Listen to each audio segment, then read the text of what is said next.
Essa é uma conversa muito importante sobre o que está acontecendo na guerra da Rússia contra a Ucrânia. Eu vou fazer essa apresentação inicial tanto em português quanto em inglês, mas primeiro em inglês. So welcome everyone to this very important conversation with Mr. Sergey Aleksashenko that I did with Matthew Mezinskis from Porkopolis Economics. Mr. Aleksashenko is a Russian economist, former deputy finance minister, and first deputy chairman of the board of the Central Bank of Russia from 1995 to 1998. We covered many topics ranging from the ongoing war, the economic consequences of the conflict, the financial sanctions, and the increasing repression within Russia. Please share it and I hope you enjoy it. Então essa conversa que eu gravei junto com o Matthew Mezinskis da Porkopolis Economics, com o Sergey Aleksashenko, que foi vice-ministro de Finanças da Rússia e também vice-presidente do Conselho do Banco Central da Rússia entre 95 e 98. E nós cobrimos vários assuntos sobre a guerra, as consequências econômicas do conflito, as sanções financeiras e a crescente repressão dentro da Rússia. Espero que vocês gostem e, por favor, compartilhem o vídeo. Agora fiquem com a conversa.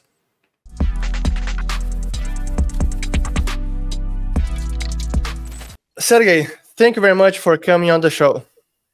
Fernando, thank you. Nice to see you. Nice to see you, Matthew. And Nice to Matthew meet you, as well. Thank you very much for helping me here and have this conversation with Sergey about everything that is going on in Russia with this invasion in Ukraine. And I wanted to start this conversation from the perspective of the Russian population, because I've read all of your recent newsletters on Behind the Iron Curtain, and it's incredible how it seems the Russian population in general, then they don't even know about the aggression, the invasion. The word war has been somehow criminalized. People cannot refer to it in Russia. So how is this repression and the propaganda within Russia right now? Fernando, you have described the whole situation, and Matthew maybe has some reminiscences from his early years, or at least from his parents, that it is 100% censorship in Russian media.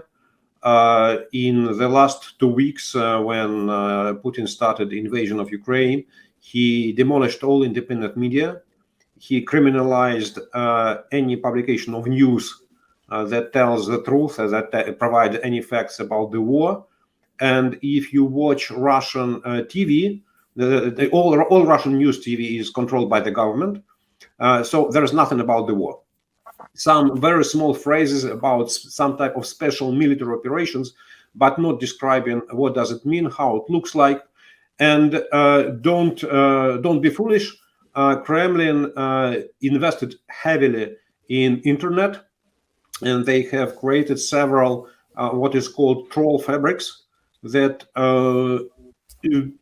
created enormous amount of fake content in the internet. And that's why if you are a newcomer and to the web space and you want to find some news about what's going on in Ukraine, the most popular videos will be those produced by Kremlin.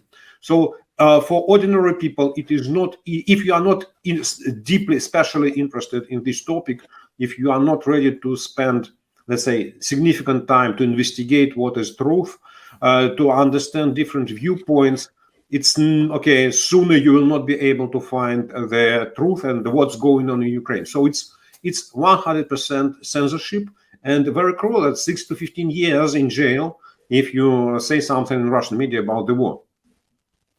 It's absolutely incredible, the censorship that's going on at the moment. But I think one more thing that, like, the average American, for example, doesn't understand is, even though it's been very brutally censored in recent days, my understanding is the Russian media, basically from the beginning of the Putin regime, has been targeted.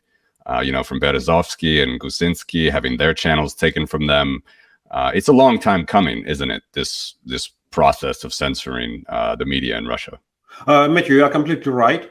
Mr. Putin was inaugurated as a president of Russia in May 2000.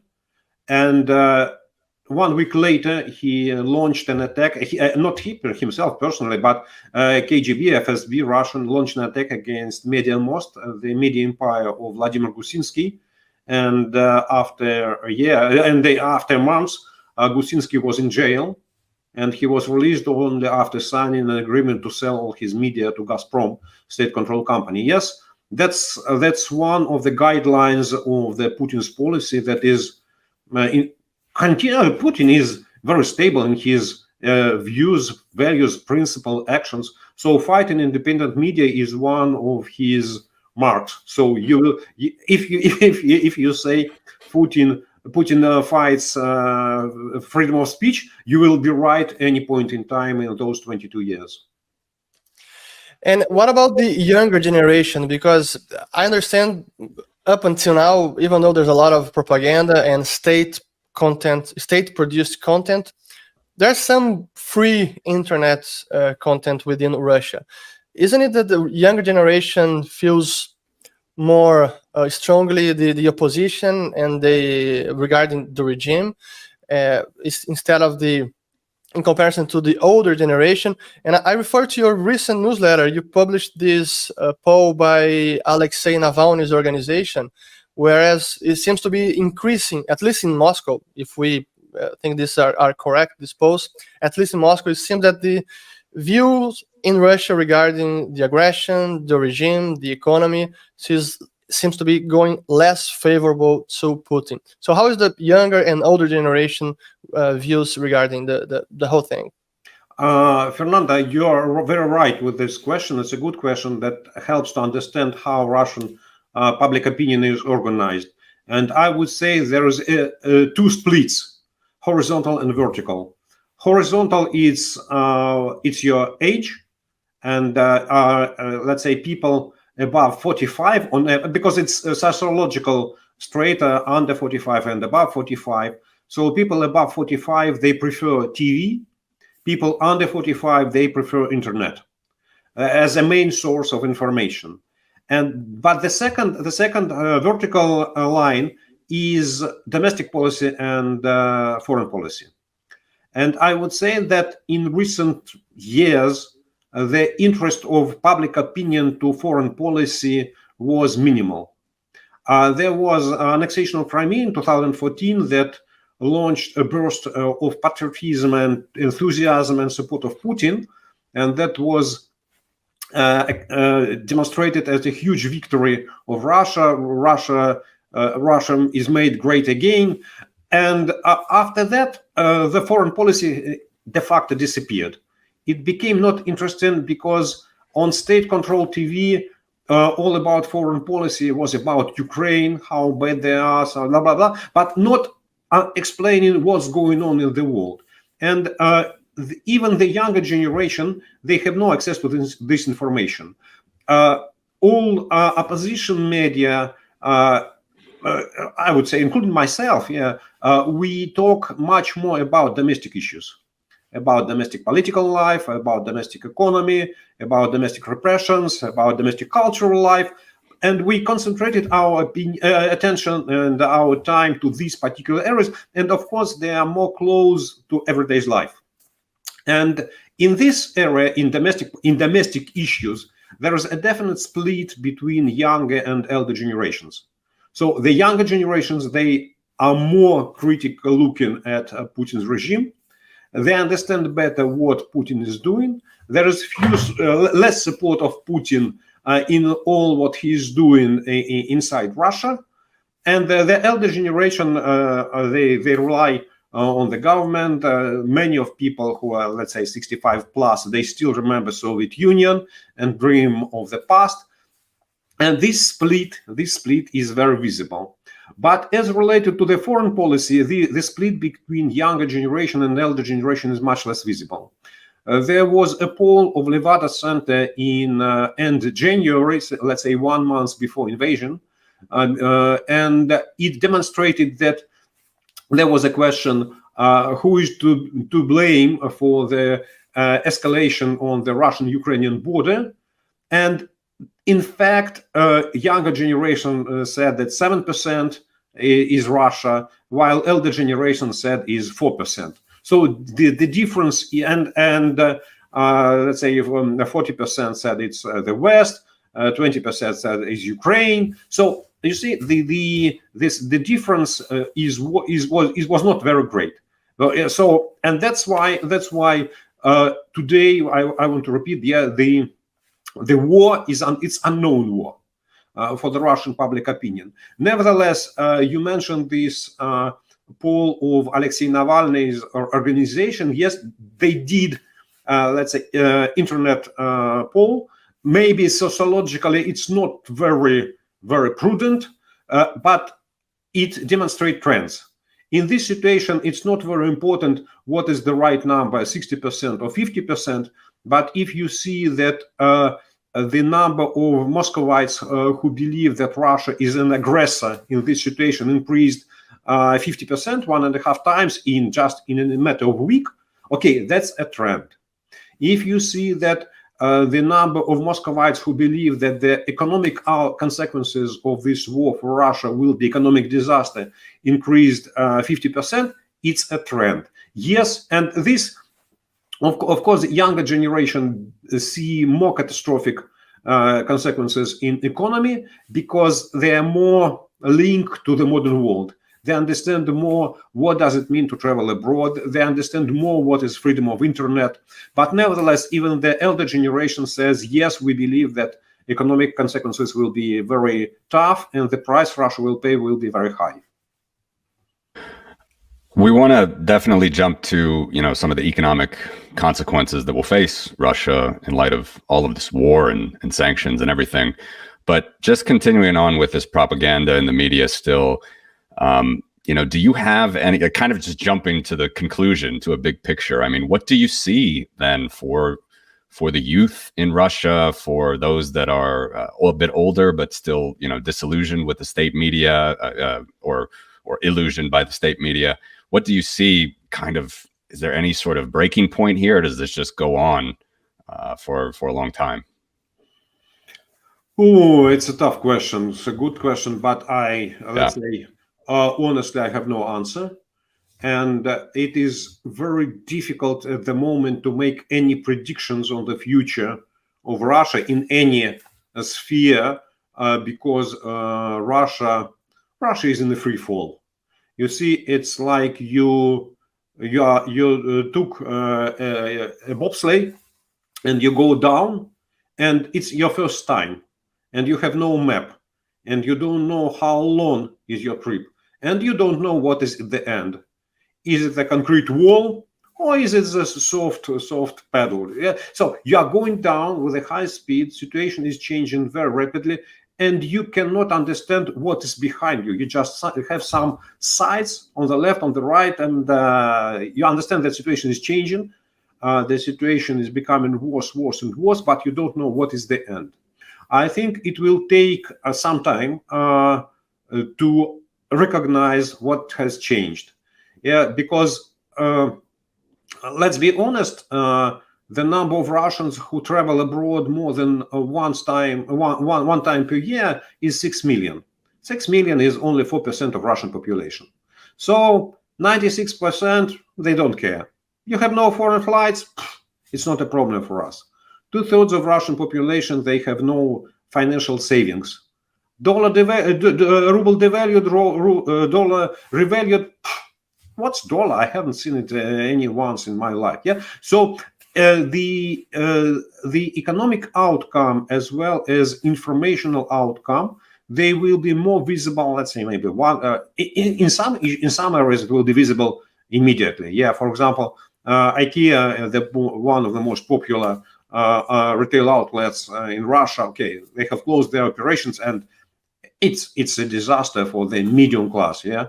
But what's going further on, how many goods will disappear from the shelves of the shops, we have to see.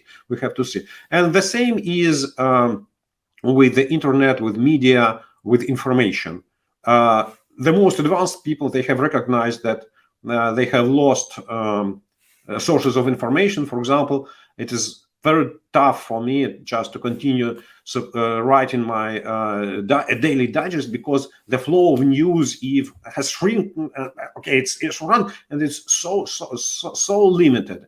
Yeah, but for the rest of the people, they have to understand, okay, Facebook is blocked, Twitter is blocked, and social media are unavailable, and it will create some change, but the changes in the public opinion, they will be not immediate. Yeah, it's the media out, any media outlet can be closed in 1 minute, in 1 second, while the change in the attitude and the recognition will take, I don't know, maybe a month, maybe 2 months.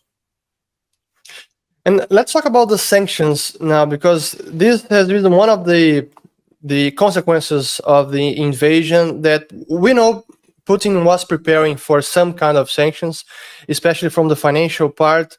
The Central Bank of Russia was diversifying the reserves for most of the last 8 or 10 years. But the intensity and the scope of the sanctions, and how so many countries and central banks adhere to the sanctions, do you think somehow the regime was not prepared for so many sanctions and so pervasive? Yes, you're right. Yes, you're right. From what we see as a reaction of Russian authorities, Russian financial authorities, the decision they announced, the way in which decision are announced, and the text of the documents demonstrates that they were not prepared. And of course, the most significant blow was the freeze of the accounts of the central bank. As I can see from what's going on in the Russian banking system, more or less, central bank was prepared to the SWIFT, to shut down of SWIFT, because SWIFT finally it's not a payment system, it's a messaging system, and inside Russia you can communicate via central bank channels. And with the rest of the world, you can use some other messenger system, like maybe they're old, they're slow, they will limit your access to financial markets, but you may use telex. Yeah, it's costly, but it's doable. It's like fixed line versus mobile cell phones. But definitely, they were not ready that the dollar accounts, correspondent accounts of Sberbank, the biggest Russian bank, 1/3 of the banking system, will be frozen, and that the assets of the central accounts of the central bank will be frozen.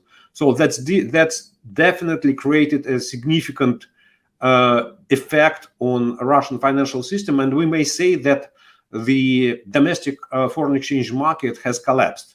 By today, it's Tuesday in Russia, it's day off, and Monday in Russia was day off, and Sunday in Russia was day off, while starting from Thursday, the settlements on the Moscow exchange, that is the main market for the foreign exchange transactions, they halted, because banks were not able to push through their payments through correspondent accounts.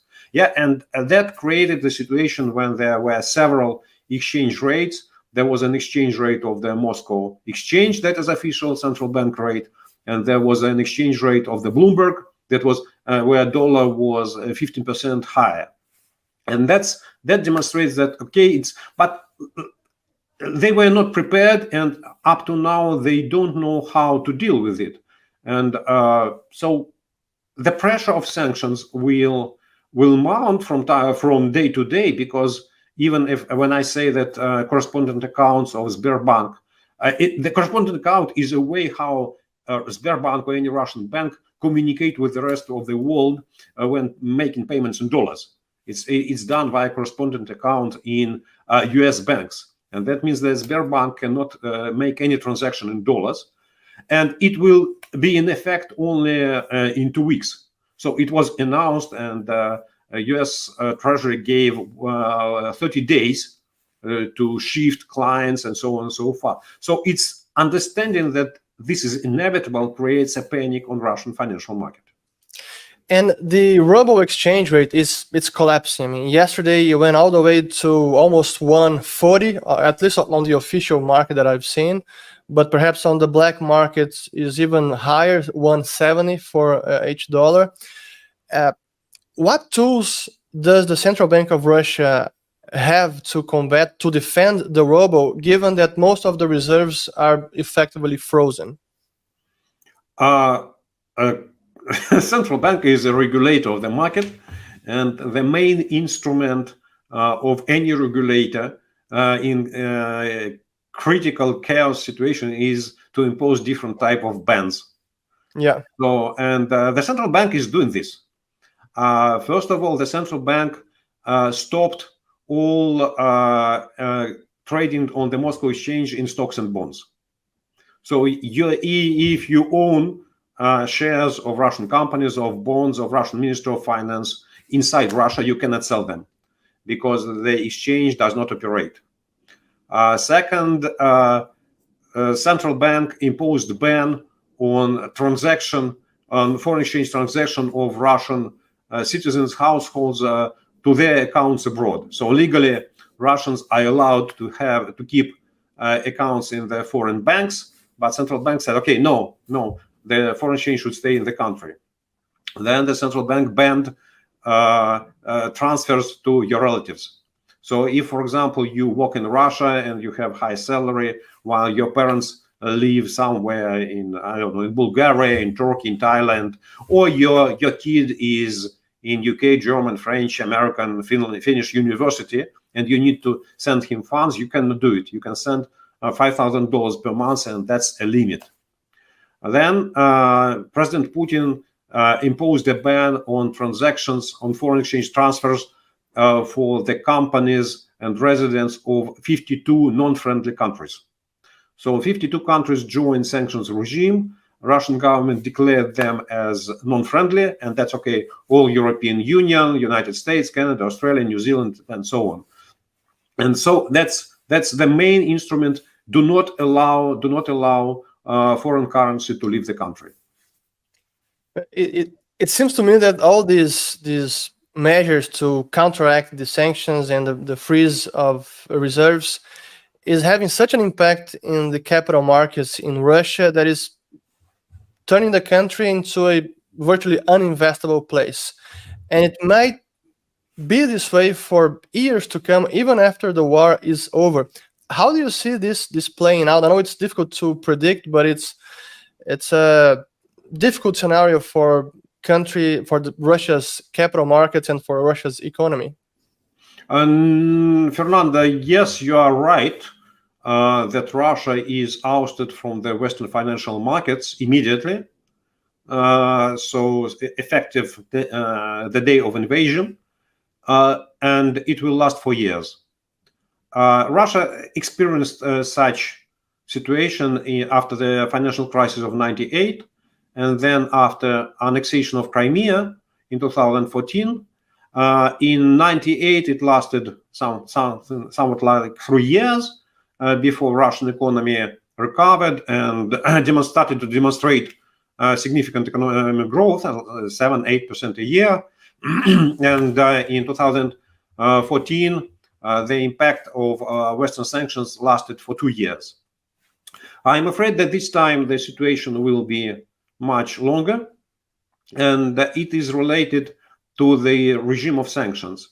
At least if the United States and its allies in Europe will be consistent with their promises, the announcement made by Secretary of State Antony Blinken that the sanctions will be in place until Russia will withdraw troops and repay all damages to Ukraine. So we recognize that, first of all, the war is not over, and we don't know how big will be the damage. And second, we can understand that it will be, dozens, if not hundreds, billions of dollars. And so even negotiations on this issue, understanding how Putin's brain are organized, may take years. And that means that this, if not a complete blockade of Russian banks and companies from the Western market, but significant financial constraint will go on for many, many years. Moreover, answering your previous question on the financial, let's say, how Russian authorities try to prevent the effect of sanctions, I forgot to mention that most recent decree signed by Vladimir Putin last Saturday, when he gave a right to Russian entities, starting from Ministry of Finance to regions, banks and companies, to repay their foreign debts in rubles. And if Russian residents who are repaying debts are paying debts to the residents of those 52 non-friendly countries, they may, once again, not have to, but they may place rubles into special accounts that are restricted by the central bank. So we, in the situation, technically it's the default. Yes, because if, for example, on April 4th, when the Minister of Finance has to repay, Russian Minister of Finance has to repay $3 billion of Eurobonds, and it will pay some portion of it in rubles to special accounts with non-convertibility or non-transferability of funds abroad, that's a default, because there is a regulation, and that may cause cross default over all Russian Eurobonds, and that means a lot of legal disputes all over the world. And the same applies to Russian companies. I don't know the end of the story, but last Sunday, March 6th, it was a time maturity date for biggest Russian oil company, Rosneft, that is controlled by the government, to pay its $2 billion bonds, Euro bonds. And on the day, at least as the end of Monday, the funds were not transferred to the agent. So technically, Rosneft has another 29 days before technical default transforms into real default, financial default, legal default. But if a legal default occurs, that means Rosneft, with all its oil export, will be under litigations, under arrest, and so on. So the situation is so unpredictable and so complicated that this financial blockade really may last for years. It's not a question of 1 or 2 years. Yeah, it's fascinating. It's amazing. On the topic of reserves, even in light of all of the steps and difficulties that the central bank is making to convert into foreign currency, we have obviously this unprecedented move of freezing foreign reserves from foreign central banks that the Bank of Russia has. I understand that they can still use these sort of in Russia, but outside of Russia, they're not going to be able to use them, basically. But can we dig a little bit deeper into the numbers there? Because my wife, actually, she speaks Russian. She was happy. She follows your commentary a lot, and she enjoys it on Milov and so on and so forth, other places. She was glad we were speaking. But she actually, I didn't get the numbers from the Russian Central Bank website or whatnot. I know it's hard to actually access some of these sites right now, as you know. But she gave me some numbers, and I'm just curious if you could help us understand them just a little bit more, because I understand maybe it's $1 billion a day that they're spending in Ukraine. But as I understand, and correct me if I'm wrong, the pre-invasion Russian reserves, which I assume is at the central bank and other government funds, because I think it's a little bit more than just at the central bank, is about 640 billion. Was 640 billion. That's the pre-invasion Russian reserves. And then as of now, I understand that they're down to like $190 billion, 130 billion of which is gold, and 60 billion of which is just yuan based. Is that correct? Something like that? Matthew, more or less. It was 643 billion, 135, the latest number, in gold, and 77 billion in yuans. But on general, the magnitude is correct. Yes, that's true. So, yeah. So what does that mean for, I know it's, as you said, it's a very fluid situation. It's very complicated. There's so many things that the Russian central bank could do or other central banks could do. But yeah, if all they have really are foreign reserves to finance these big ticket items like the war, which, I'm not sure if it is $1 billion a day. That's a figure I've heard. But is it really that all they have is like unmovable gold and then, yuan based? Non-convertible yuan. Yes, that's true. No, let's start with the reserves. Yes, that's true. Yuan is non-convertible.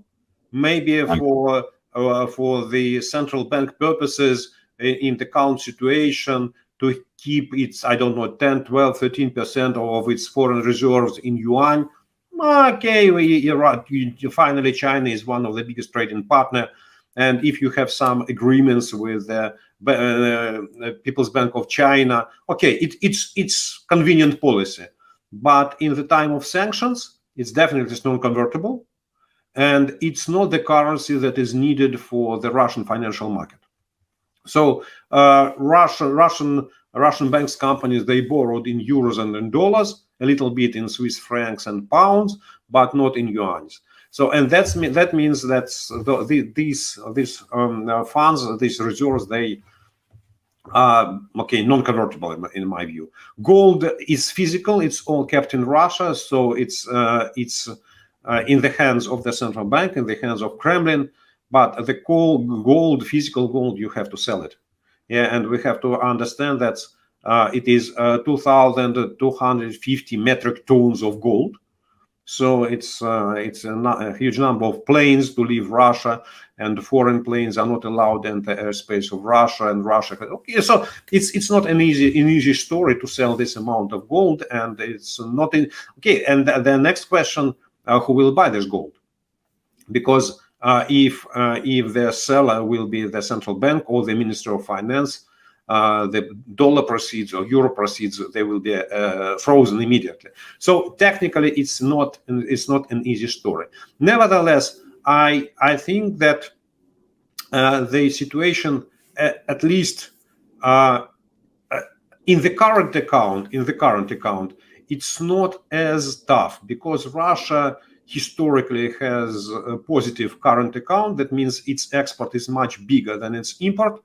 And in the stable situation, that means that inflows of foreign exchange to accounts of Russian banks, not central bank, but Russian financial system, are bigger than outflows. And as I said, central bank organized a circle of inter-Russian banks, Russian interbanks correspondent accounts in dollars and euros. So they may make settlements, payments among themselves without showing those transactions to European Central Bank or to Federal Reserve. So within Russia, banks may settle in dollars and may settle in euros, including central bank. Central bank may keep, for example, some portion of its dollar reserves, for example, in the account of I don't know, Gazprom Bank. Maybe not significant portion, but let's say several $billion. It's possible, yeah, and nobody will be able to identify that those are funds of the central bank. Yeah, and the problem is with the capital outflow, and that's why that's the main reason for the bans that are imposed by the central bank, by president, because if you allow capital outflow, you don't know how much foreign exchange, how big will be the demand for foreign exchange, and how much dozens of billions of dollars you will lose every day. And that's why in the current account situation is more or less stable, and the problem for financial authorities is capital account. As to the war, I strongly disagree with this number, because as an economist, you should understand there is a difference between stocks and flows. You cannot add stocks to flows. When we see that Russian army losing its tanks, its missile launchers, its trucks, and so on, that's about the stock.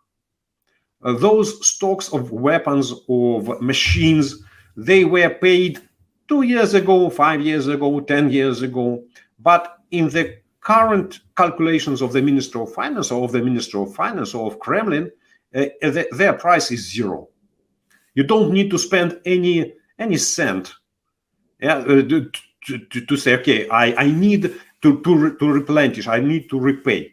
Of course, in the medium run, a minister after the war will end, the Minister of Defense will say, okay, now we need more money to rebuild tanks, trucks, missiles, blah, blah, blah, blah, blah. But in the current run, it's about stocks. Yes, you lose your stocks, but that does not affect your flows. And marginal flows for the military operation, for the war, in my mind, they are not as significant. It's about wages for the soldiers, and a little bit of fuel. So it could not be $1 billion a day. Like 10x less than that, 100 million, or I would say yes. I would say something like that. Okay, interesting. And still regarding the sanctions, you mentioned the current account and the exports being higher than the imports. That's mostly because of oil and gas and some other commodities. But since we are seeing a possible escalation of the conflict, or at least the conflict is not yet being resolved, it's going to take longer, we might see the sanctions escalating to oil and gas. This, I think, today is Tuesday. It seems that Joe Biden is already threatening to ban Russian oil. Germany doesn't want to ban Russian oil and gas yet. Yesterday, I think it was the Ministry of Finance from Russia already threatened to embargo gas and not supply gas through Nord Stream 1. So we might get to this scenario of stopping the flow of oil and gas from Russia, therefore money financing Russia. So once this happens, my first question is, do you think this is going to happen? And the second question is, if this does happen, how much do you think this is going to impact the Russian economy and the war effort as well? Okay, Fernando, it's a great question, but I have to split it in parts. First of all, we have to understand, oil embargo is on the table, and we know that it is under discussions, under considerations, and maybe something may happen. But we have to understand that there is a different collateral damage for the United States and, for example, for Germany. Yes, United States is one of the biggest importers of Russian oil. Yes, because American refineries, they have substituted Venezuelan oil by Russian because of chemical composition. So you don't need to spend a lot of money to readjust your equipment to, if you substitute Venezuelan oil by Arab oil, you need more heavier investment. And Russian oil is more convenient for this. And if the United States impose ban on import of Russian oil, that means that tankers that carry Russian oil will stop in the middle of the ocean, and the owners of this oil will start negotiating with consumers in other countries, which are India, China, maybe some other countries in Asia, like Pakistan. And yes, guys, why not? Russian oil, no problem. 20% discount, 30% discount. But that means that on the, let's say, real economy, that means that oil production will go on in Russia. Yes, and the wells will pump oil, pipelines will deliver oil to the seaports, and ships will carry oil all over the world. The price will be less. It will be not 110, but let's say $80 per barrel, or even $70 per barrel. But it's not a disaster.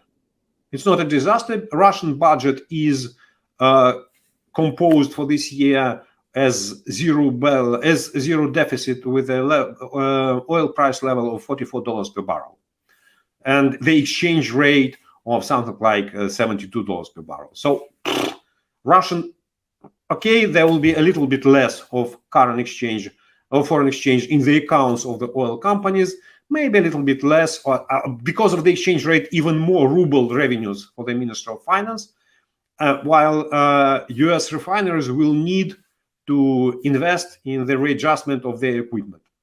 But it will be psychologically and let's say in PR, as perception, it will be visible as a strong action. Why Germany is against? Germany and Poland, these are two countries that import bulk of Russian oil by pipeline. Russia exports only 50% less than 15%, something like 13.5% of its oil by pipeline to Europe. That is former pipeline Druzhba, friendship. And it supplies oil to Poland and Germany. And it will be very difficult for Germany to, I think both countries, Germany and Poland, they have limited capacities in their seaports to absorb oil delivered by sea.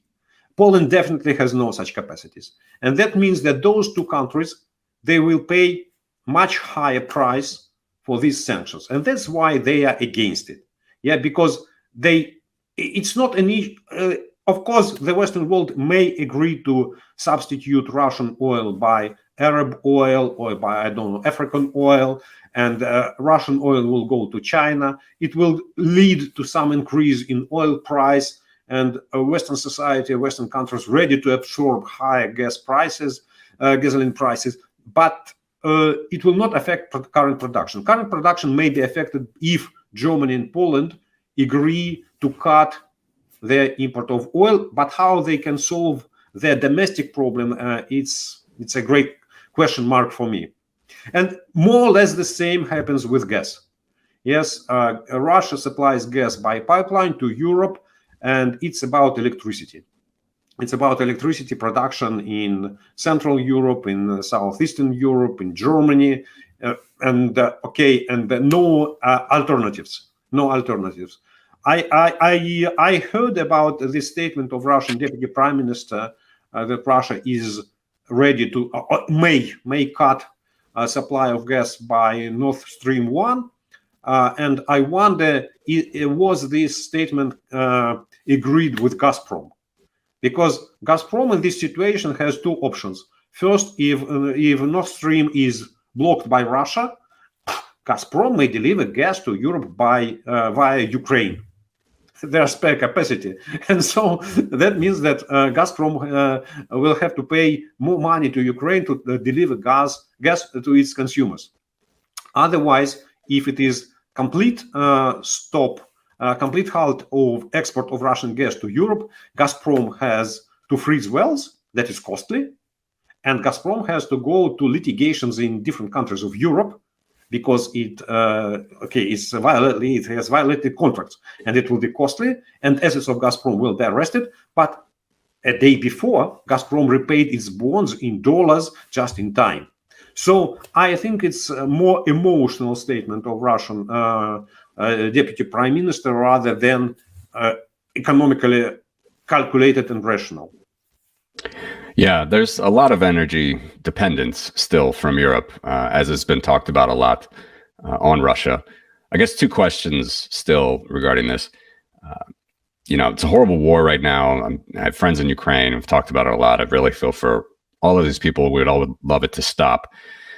But economically, how the Kremlin might be looking at this, the first question would be, even if they just left right now and agreed on something and just left Ukraine, I presume that all of the sanctions that exist probably will stay in place for some time. So do you think that the Western world, I guess, still has the upper hand, even though it is very energy dependent on Russia? Or do you think the Kremlin somehow can get themselves out of the the predicament that they're in? And then the second question would be, are we at the point with sanctions that the Kremlin is looking at this, as has been kind of mentioned, like as an act of war? Are we at the point of sanctions on Russia where this is kind of an act of war? Well, great question, Matthew. Great question. We started our discussion with a statement that Russia, Kremlin, they have underestimated sanctions, the pressure of sanctions, the magnitude of sanctions. And another point we need to emphasize, in my view, Putin is still unaware of how strong sanctions have hit Russian economy and what is the damage for the Russian economy. At least his political rhetorics has not changed, and the activities of Russian militaries in Ukraine, they have not changed. They even more cruel became in the recent days. And that means that he does not change his assessment of the situations, of costs and benefits.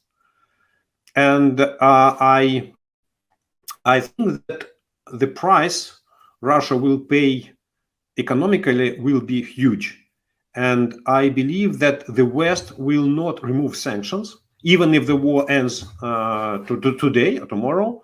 The West will not remove sanctions for many months, even not years. And I would say that the last point is the most important. It's not only about capital markets. And it's not, then the capital markets are not the most important. Finally, if the country like Russia has a strong capital current account surplus, that means the economy has a lot of domestic savings, and it's that means that economy has money, but money is not capital. Capital and money is not the same story. And what we see as the most significant impact of Western sanctions is decoupling. This was used, like decoupling between emerging markets and developed markets. But nowadays we can say that the West is decoupling Russia from its technological systems and from its institutional systems.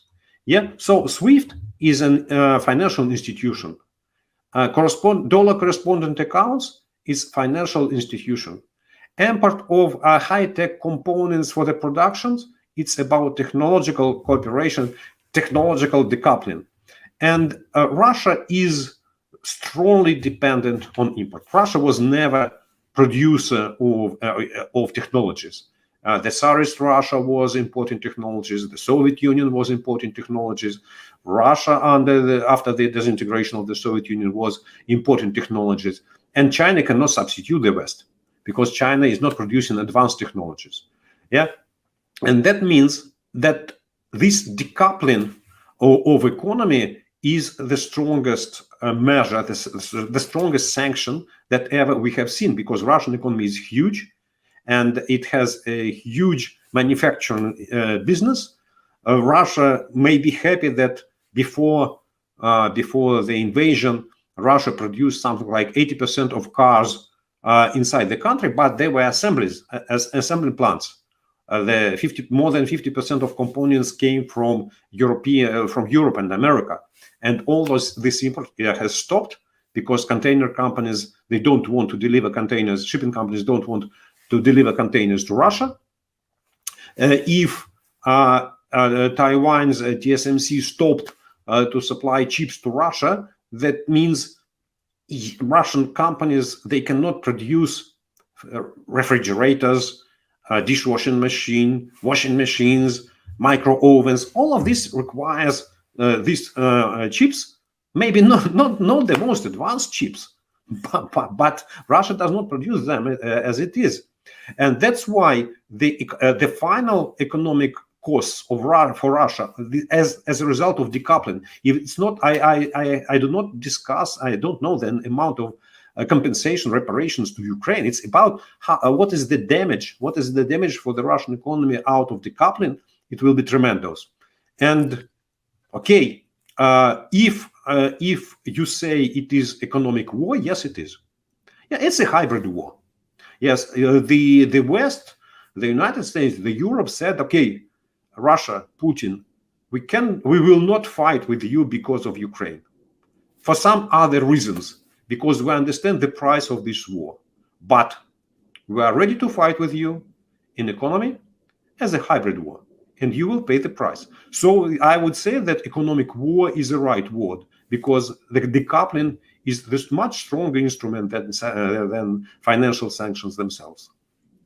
So just to get clear about the sanctions or the embargo of oil and gas by Europe, do you think this is a last resort type of sanctions that for now is out of the question?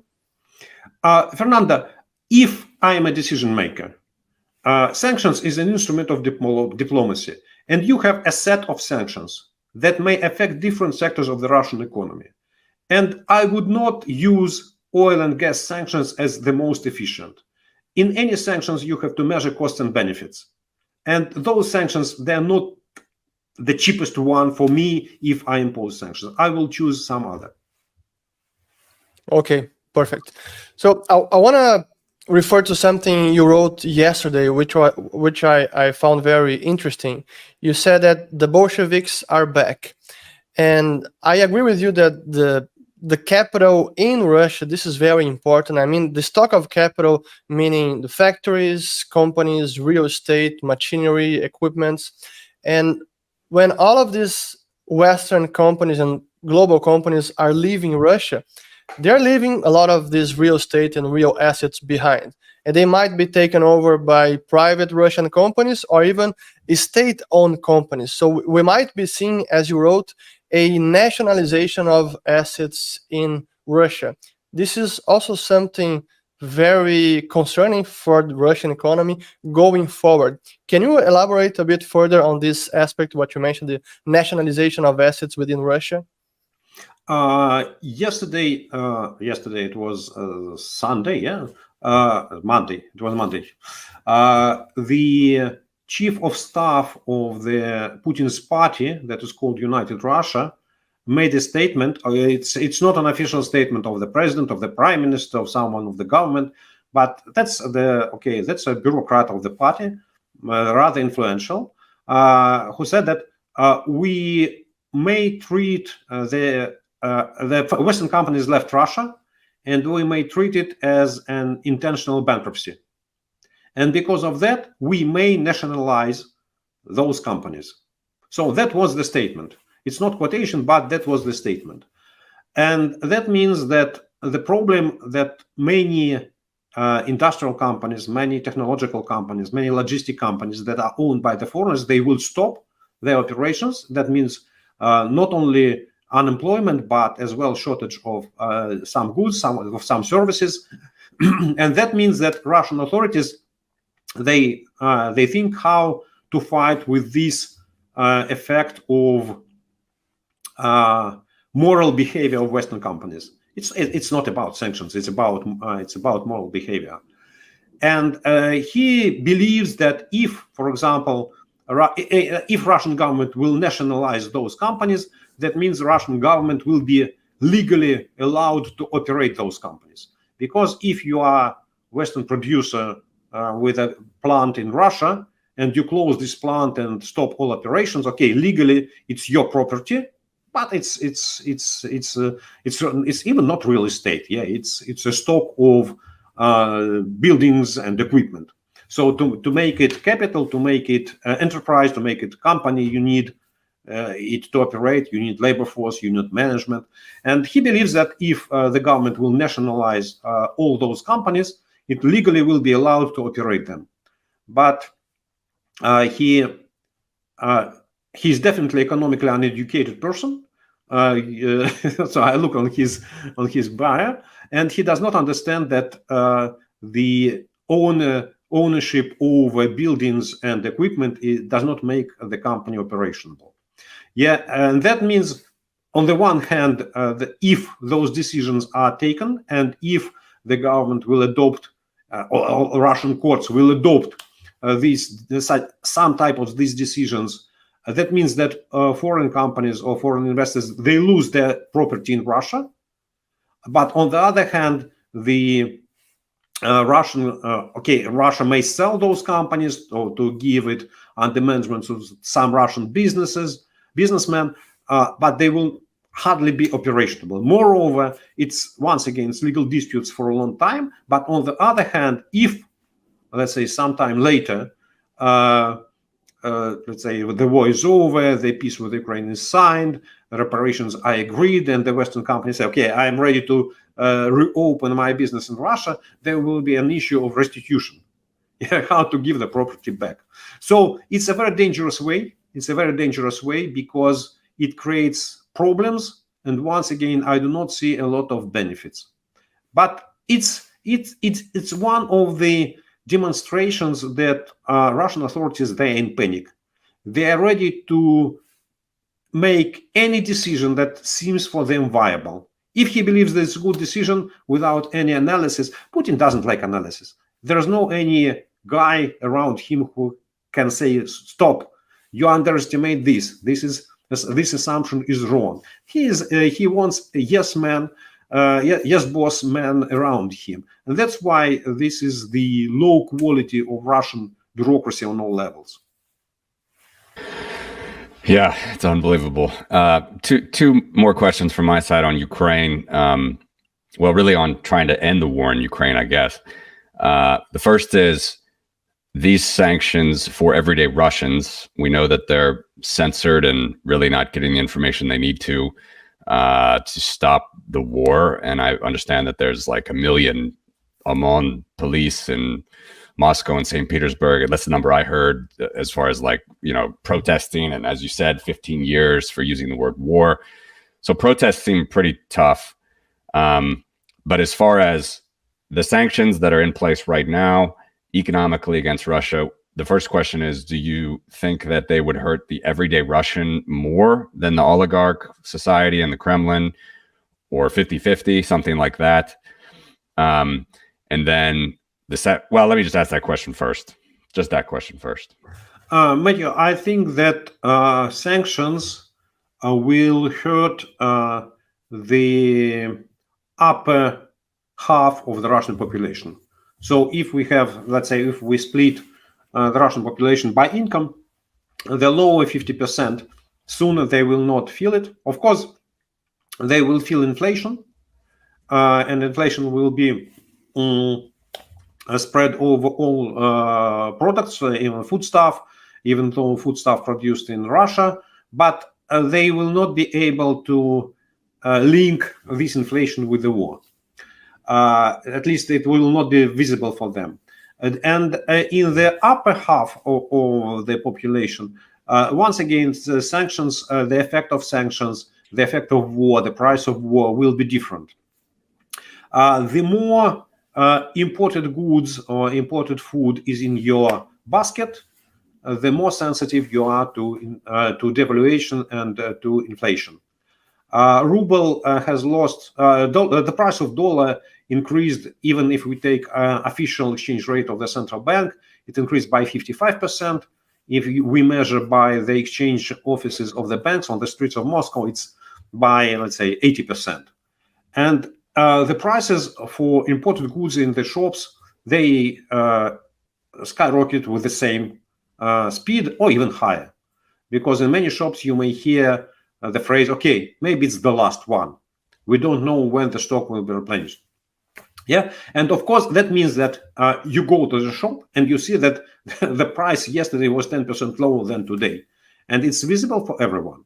And of course, people who purchase imported goods, they will feel it every day, and okay, for the foreseeable future.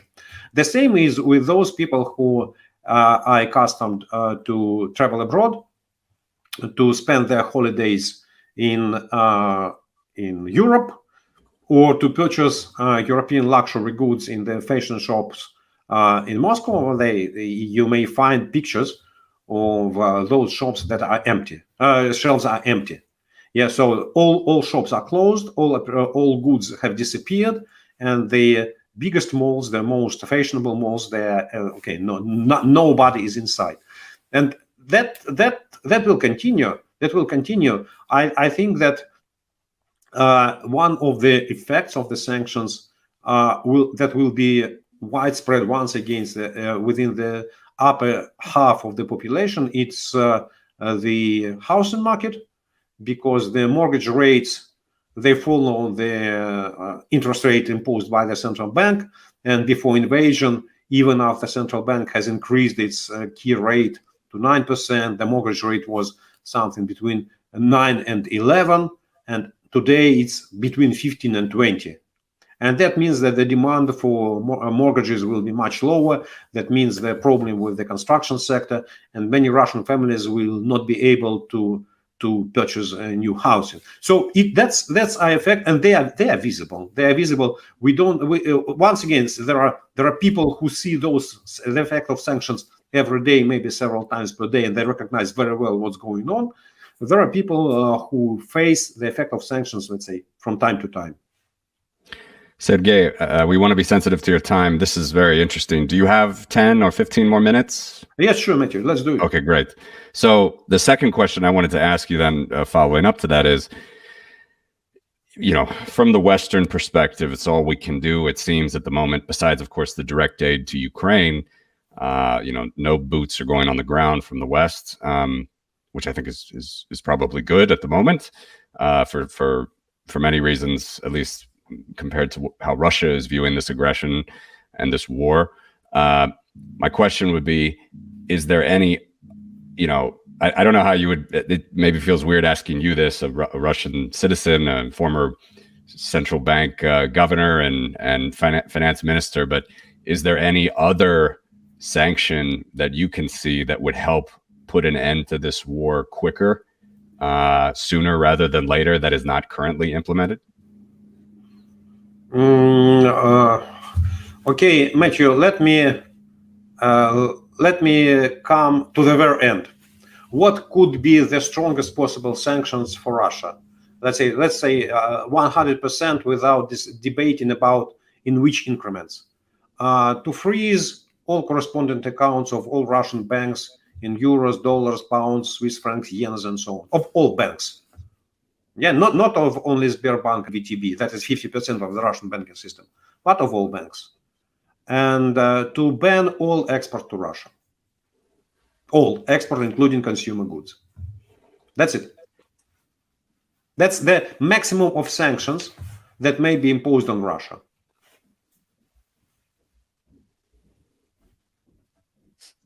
Pause for thought now. Yeah. I want to ask you also, since you were at the Central Bank of Russia during the 98 financial crisis, how does the current economic crisis in Russia compares to the 1998 one? Great question, Fernando. On the surface, or even maybe from outside, all financial crises, they are alike. But between 98 and 2022 crises, there is a very big difference. In 98, it was constructive destruction. Yeah, in fact, Russia was in the very deep financial crisis because of the poor budgetary discipline, because Russia was not able to collect tax revenues and was not able to control its expenditures, and that led to the huge budget deficit and to short-term borrowing. And we understand very well that the medicine the surgery will be very painful, but we were very sure that this surgery will be creative destruction. So we knew that the decisions we are going to implement, they will result in the recovery of the Russian economy because of incorporated nature's features of any economy, not only Russian. And we were 100% right. Despite financial crisis in Russia lasted maybe until end the first quarter 99, the economic recovery started in November 98. So just 3 months after, the Russian industry demonstrated 10% growth rate. Yeah, so that was creative destruction. We knew that it was painful. Russian society, Russian companies, Russian investors, Russian households, they suffered a lot. Nevertheless, the cost benefits. Okay, we knew why Russia has to pay this price. The current crisis, and one more, in 98, in fact, it was inevitable.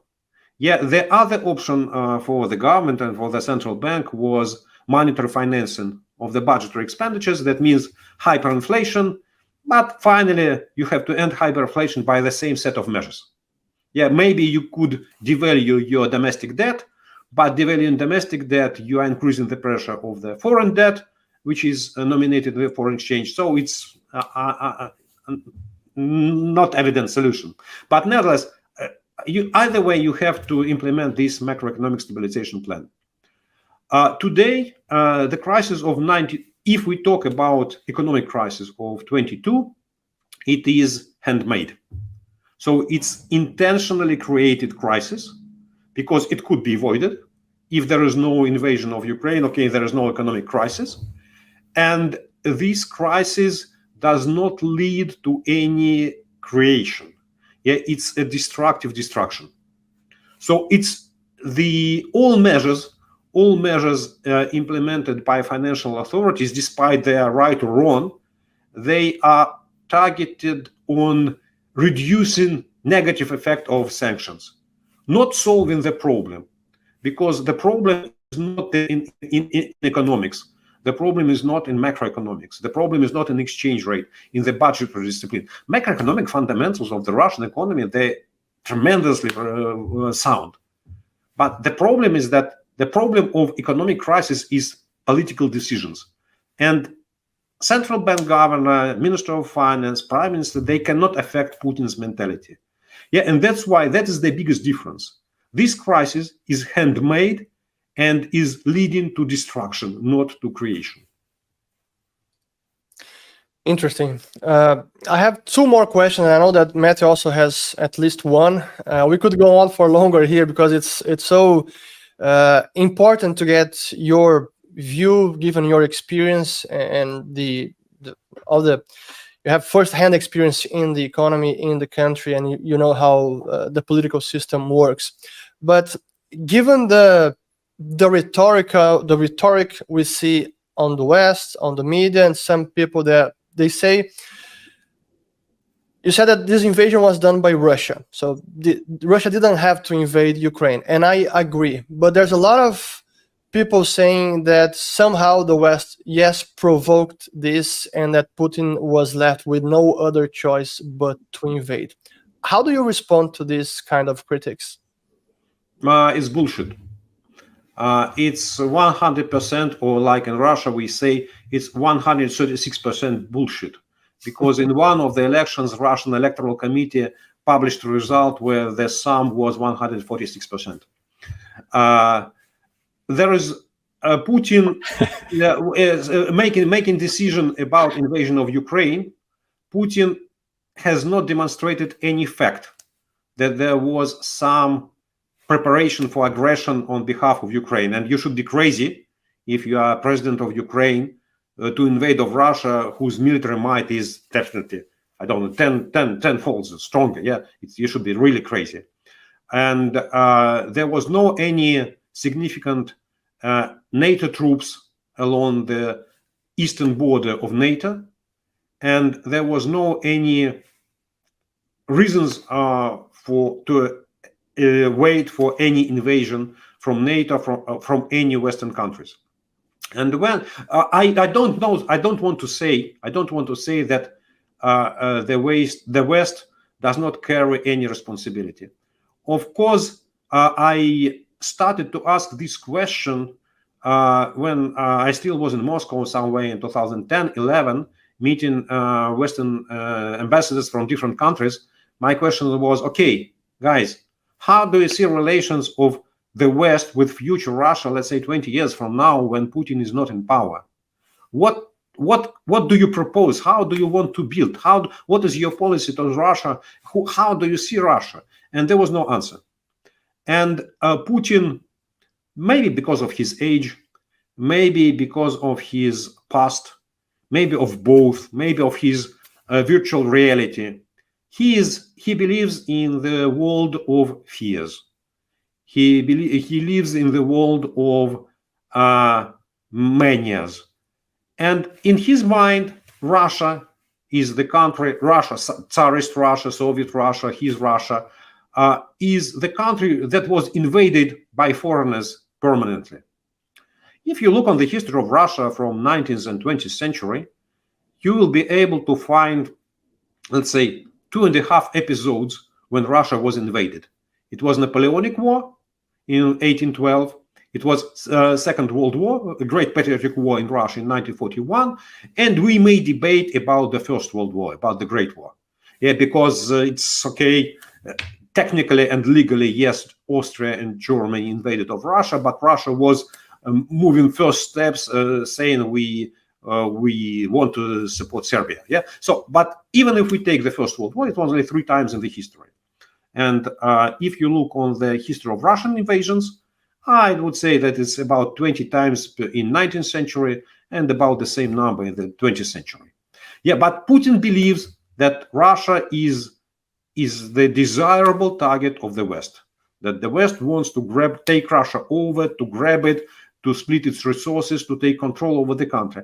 And his fears became more and more evident from 2007 onward. And the West did not react to that. The West did not pay attention to Russia at all. So Russia, the Western politicians, they were not, they believed that the hard power, military power is off the table. And they believe that Russia, with its 2.5% or 2% of GDP in the global economy, is not important. And this humiliation of Putin led to different reactions. He believed that the West is weak, that the Europe is disintegrated, then the NATO is non-efficient, and he may use, he relied on hard power. I believe, definitely, I believe that the war with Ukraine is the greatest strategical mistake of Putin. And until the invasion, in my analysis, I usually say that I do not believe in the war because it does not lead to any benefits. It's irrational decision.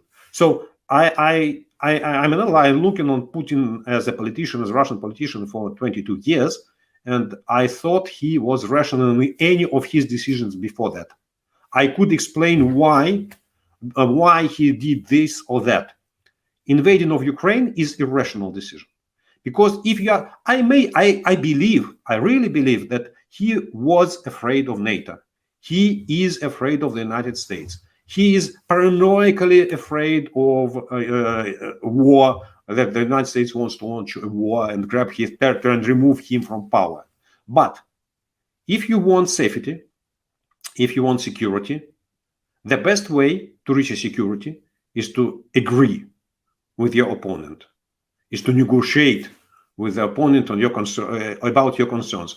And when he started to blackmail the West in November, December last year, the West has made some shifts in its behavior. Yeah, finally, the Western leaders recognized, it's serious. Let's talk to this guy. And the West was ready to negotiate. Just remember, a couple of days before invasion, President Biden was ready to meet Putin. So the United States, the West were ready to negotiate. So if you really believe that Russia is unsecure, negotiate it. And it will be definitely more efficient, and you demonstrate, I reached my goals. With his decision, with his invasion of Ukraine, Putin, he consolidated Europe, transformed it into political and military bloc. Putin has consolidated NATO. Putin moved more NATO forces closer to the borders of Russia. Putin called more US troops to the borders of Russia. And so strategically, from the security viewpoint, he reached quite opposite goals than he declared. So I believe that, yes, we may blame the West for some mistakes, but definitely we could not blame the West for the war. The war is personal decision of Putin, and it's completely irrational. Let me ask my last question, and I want to quote from your last newsletter. You wrote the following, and I quote, "I have said many times that Putin's system would not outlive its creator. The decisions of the past 2 weeks have made me increasingly confident of that." End quote. How do you see this playing out?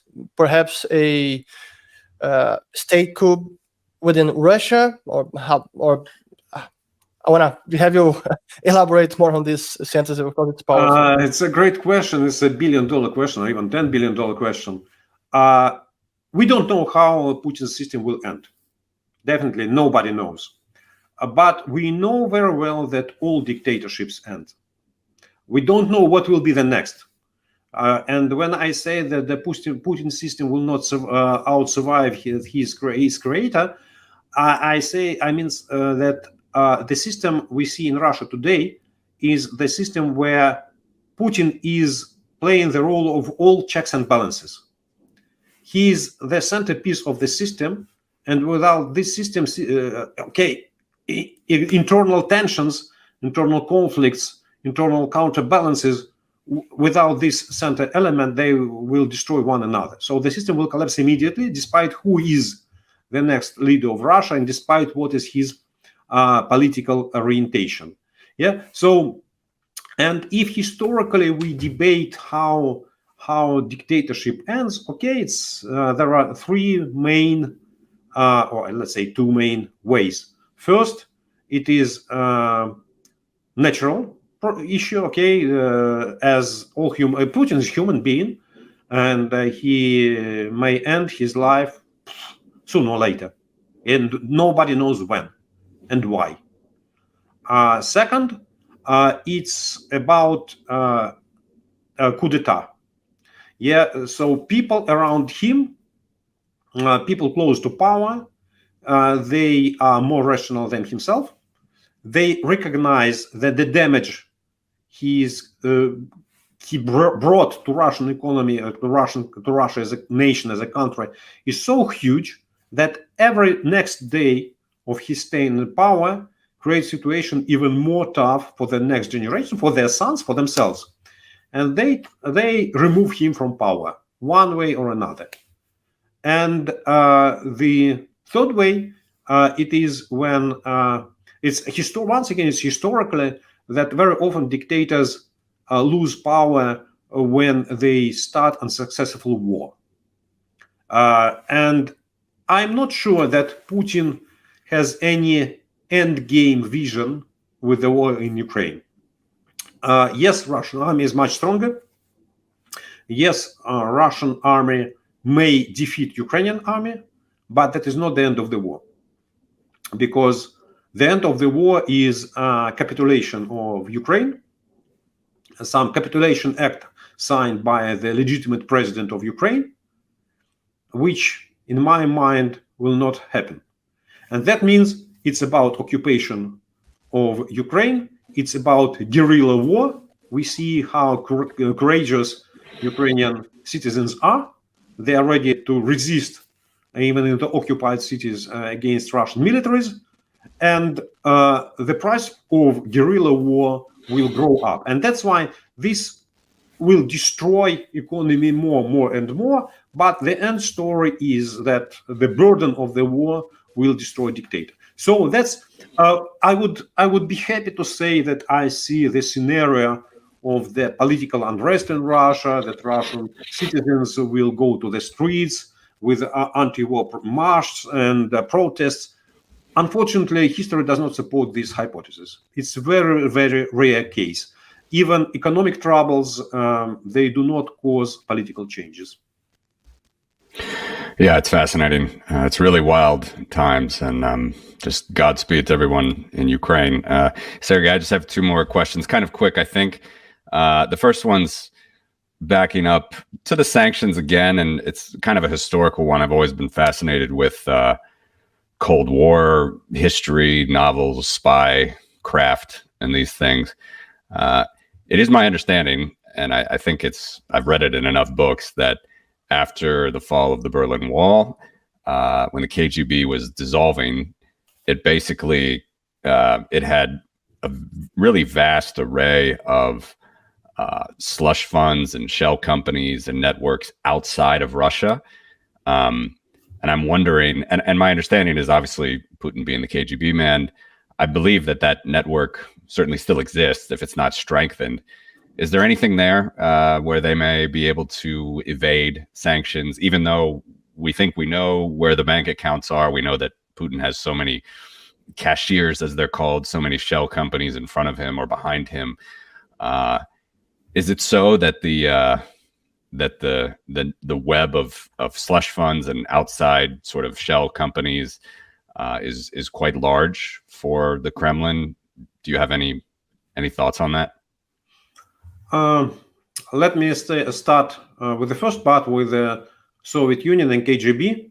plenty of rumors on this issue about it's called Zolota Party, gold of the party, of the Communist Party, but nobody was able to identify any significant piece of this gold, despite all archives are available. And we should not forget that the currency regime in the Soviet Union was very strict, that all currency was consolidated in one particular place, in the Vneshekonom Bank, and was under strict control of the Gosplan and the Communist Party. So we may assume that there are dozens, if not hundreds, of small companies. Some of them may have $1 million invested at that time, maybe even 10 million. But in the Soviet Union, definitely it was not about billions. As of today, I'm quite sure that the Kremlin, if we say about Putin and his nearest circle of friends, not Kremlin staff, they do have some financial assets at their disposal, at least at their names, and they have access to them. Maybe they can use them. The biggest problem is that they cannot leave Russia. You see, when we say about decoupling, it's not only technological, it's physical decoupling. What's the value of the best yacht you have in Caribbeans or in Polynesia if you cannot fly there? Okay, you may have beautiful villa in Nice or in in Italy, in Sicily, in Tuscany, but if you are not able to visit this place, the value of this villa is zero. Yes, you may have some account opened to your, not to your name, but to the name of the very good friend of the company, shell company, and you may have $1 billion or euros there. But if you cannot use any cent of this money, and if you cannot visit your bank, sign any bill, okay, the value of this fund is zero. So I believe that they are not legally, technically, they are not poor people, and they have access to huge financial resources. But they have access to these resources in the world which is not decoupled. In the decoupled world, the situation is different. This time is different. Yeah, interesting. Okay, and then just last one for me. We've talked so much about censorship and the propaganda in Russia. Some of our Western viewers may be confused on how you're so outspoken. Obviously, you're not in Russia. I'm just curious personally. I mean, how are you looking at Russia personally? I presume during this time, and I don't know, maybe ever. I'm just curious. I presume you're never going back to Russia, or is that a goal of yours still? It's my goal. I cannot go to Russia because there is a warrant. I'm the wanted person in Russia, and I may say that I have one-way ticket. I may go there, but if air companies allows, but soon I will not be able to leave Russia. I will go to jail, and like Alexei Navalny when he arrived to Moscow. My dream is really to come back to Russia. I have many friends. I have my mother there, but it is possible only after Putin regime collapse. So the next day, as the window opens, I will fly to Russia. Sergey, I want to thank you very much for your time. This has been a very important conversation, and I hope it enlightens a lot of the issues we are seeing right now, this ongoing war, the decimation of the Ukrainian population, the economy, the Russian economy as well. So it's been very fascinating and important conversation. Thank you very much. And I want to give you some more seconds or minutes if you have a final message to our viewers, something we have not spoken yet, please feel free. Oh, Fernando, Matthew, thank you very much for these very interesting discussions. In fact, I believe that we have been able altogether to look on the different aspects of the economic situation in Russia and the economic price of the war. The only one phrase I want to say is that it's not the end of the story. It's not the end of the story. The story is go on. Unfortunately, it's not a show. It's a war. and the price of war will increase for Russia, definitely for Ukraine. For Ukraine, this war will be much more costly, and I think that the West should be ready to help Ukraine after the war. We should not forget about this. Yeah, we should not forget, and we should not forgive Putin for this war. That's it. Thank you very much, Sergey. Thank you. Thank you, Fernando. Thank you, Sergey. Nice to meet you. Thank you so much.